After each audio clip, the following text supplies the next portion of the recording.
Hello everyone, welcome to the channel all about anthropology. In this video we are going to solve anthropology UGC NET PYQs. इस video की PDF आपको मेरे Telegram channel पे मिल जाएगी और channel का link इस वीडियो के डिस्क्रिप्शन बॉक्स में. सो आइए आज के 10 इंपॉर्टेंट क्वेश्चंस देखते हैं. So the first question is who among the following propounded the theory of need. किसने दी है? JP Murdock, Malinowski, R.S. Lowie या फिर Victor Turner. So the correct option is Bronislaw, Malinowski. Malinowski ने theory of need दी है और इस पे इन्होंने बताया है कि ये फंक्शन है इंस्टीट्यूशन का कि वो इंडिविजुअल की नीड को फुलफिल करे. ओके, नेक्स्ट क्वेश्चन देखते हैं. नेक्स्ट क्वेश्चन आपसे पूछ रहा है the opposable thumb is a characteristic feature of which order. किस ऑर्डर का फीचर है कि उसमें अपोजेबल थंब पाए जाते हैं?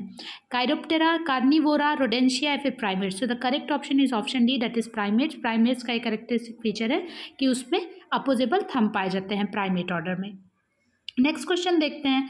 नेक्स्ट क्वेश्चन आपसे पूछ रहा है the concept of survival was given by which of the following. किसने कॉन्सेप्ट ऑफ सर्वाइवल दिया एंथ्रोपोलॉजी में?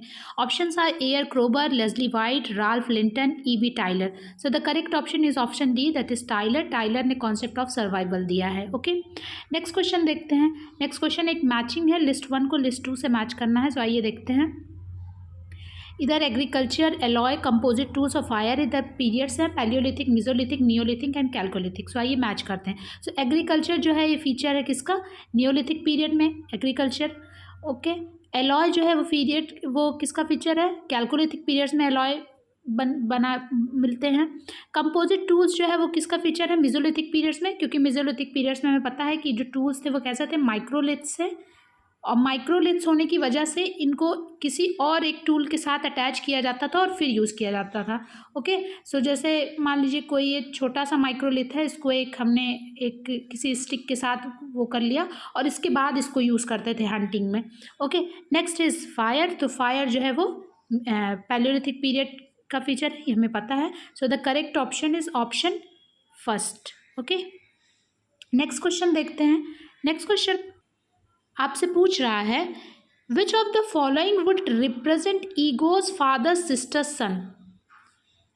मतलब अगर आप ईगो हैं, मतलब ईगो मतलब जिससे हम जीनोलॉजी को ट्रेस कर रहे हैं. ओके, आपके पिताजी की बहन का बेटा आपका क्या लगेगा? मतलब आपकी बुआ का बेटा. ओके, आपकी बुआ का जो बेटा है वो आपका क्या लगेगा? Cross cousin, parallel cousin, mother's brother मतलब आपके मामा, या फिर मदर्स सिस्टर्स हस्बैंड मतलब आपके मौसा.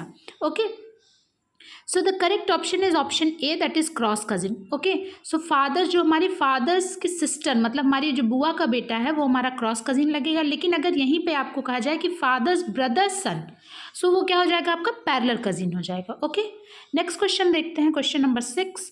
क्वेश्चन नंबर 6 आपसे पूछ रहा है, कोड बेस्ड क्वेश्चन है ये, और आपसे पूछ रहा है who was the chairman of the backward class commission. जो बैकवर्ड क्लास कमीशन इंडिया में आया था उसका चेयरमैन कौन था?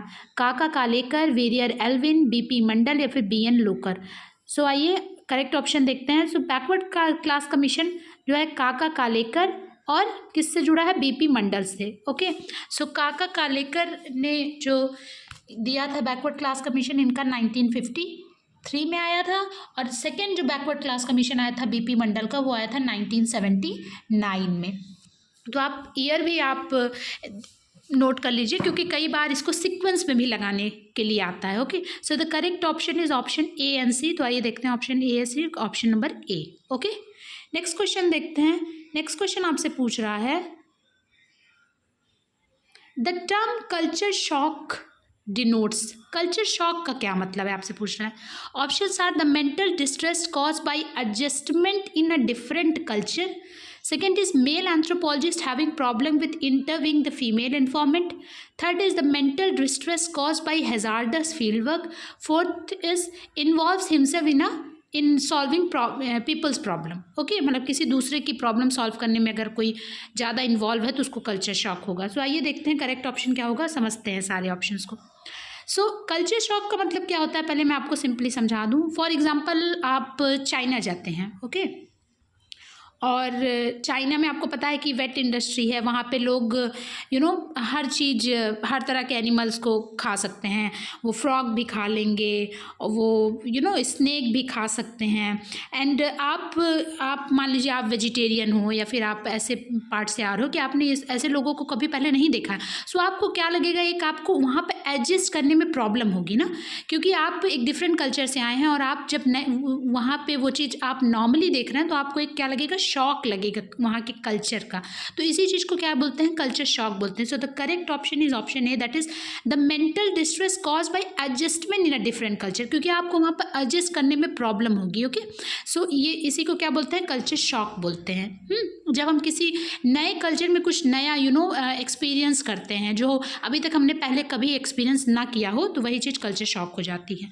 ओके, आई होप आपको समझ में आ गया होगा ये कॉन्सेप्ट। नेक्स्ट क्वेश्चन देखते हैं, क्वेश्चन नंबर 8। क्वेश्चन नंबर 8 आपसे पूछ रहा है, which of the following is characteristics of anthropology. Anthropology की कैरेक्टरिस्टिक्स क्या हैं? First options are field work, participant observation, culture relativism, egocentric approach. तो आपको पता है कि एंथ्रोपोलॉजी को जो चीज़ यूनिक बनाता है वो क्या है, उसका फील्ड वर्क है। और फील्ड वर्क में भी क्या है, पार्टिसिपेंट ऑब्जर्वेशन है जिसको मेलिनोस्की ने दिया था। और थर्ड क्या है option, third is culture relativism is also very important in anthropology, because हम एंथ्रोपोलॉजी में किसी दूसरे कल्चर को उन्हीं के पर्सपेक्टिव से पढ़ना प्रेफर करते हैं, ना कि हम उसको अपने बेसिस पे जज करें। और ईगोसेंट्रिक अप्रोच जैसा कोई चीज़ एंथ्रोपोलॉजी में नहीं होता। So the correct option is option A, B, C. तो आइए देखते हैं किस में है, तो that is option B. Okay, next question देखते हैं। Next question is question number 9, और क्वेश्चन नंबर 9 आपसे पूछ रहा है, Patau syndrome is caused by. Patau syndrome किस कारण से होता है? Okay, so options are trisomy 13, trisomy 18, trisomy 21 और trisomy 16। So the correct option is option number A, that is trisomy 13। Trisomy 13 जो है वो कारण है पटाउ सिंड्रोम होने का। और पटाउ सिंड्रोम के कैरेक्टरिस्टिक्स क्या होते हैं कि इसमें जो है वो जो इंडिविजुअल है वो क्या होता है, उसका ब्रेन जो होता है वो बहुत स्मॉल होता है, स्मॉल ब्रेन। और साथ ही साथ क्या होता है, उसको डीफनेस, बहरापन, और बहुत सी एक्सटर्नल और इंटरनल एबनॉर्मलिटीज़ पाई जाती है। ओके, और इसको डिस्कवर किसने किया था? के पटाउ ने डिस्कवर किया था इस सिंड्रोम को, सॉरी। और के पटाउ ने इसको 1960 में इसको डिस्क्राइब किया था इस सिंड्रोम को। सो ट्राइसोमी 13 की वजह से ये होता है पटाउ सिंड्रोम। नेक्स्ट क्वेश्चन देखते हैं। क्वेश्चन नंबर 10 आपसे पूछ रहा है, the best way of determining paternity. अगर आपको डिटरमाइन करनी है, अगर मान लीजिए कोई पैटर्निटी से रिलेटेड केस है, आपको पता करना है कि ये अगर कोई क्लेम कर रहा है कि ये मेरे फादर हैं, अगर कोई मान लीजिए कोई इंडिविजुअल आता है और कहता है कि मैं इस इंडिविजुअल का, इस आदमी का मैं सन हूँ, आपको पैटर्निटी से रिलेटेड अगर आपको केस सॉल्व करना है तो आप क्या बेस्ट वे क्या है पैटर्निटी को डिटरमाइन करने का? So options are counting of chromosome number, DNA fingerprinting, testing of blood groups, या फिर pedigree analysis. So the correct option is option number B, that is DNA fingerprinting. हम DNA fingerprinting करेंगे और उससे हम पैटर्निटी को जो है डिटरमाइन कर सकते हैं कि वेदर वो इंडिविजुअल सही बोल रहा है या फिर गलत बोल रहा है। सो फ्रेंड्स, आज के लिए इतना ही। आई होप आपको कॉन्सेप्ट सारे क्लियर हो गए होंगे, सारे क्वेश्चंस क्लियर हो गए होंगे। अगर फिर भी कोई डाउट है तो आप please do write in comment section, and if you like the video don't forget to like, share and subscribe my channel. Thank you all.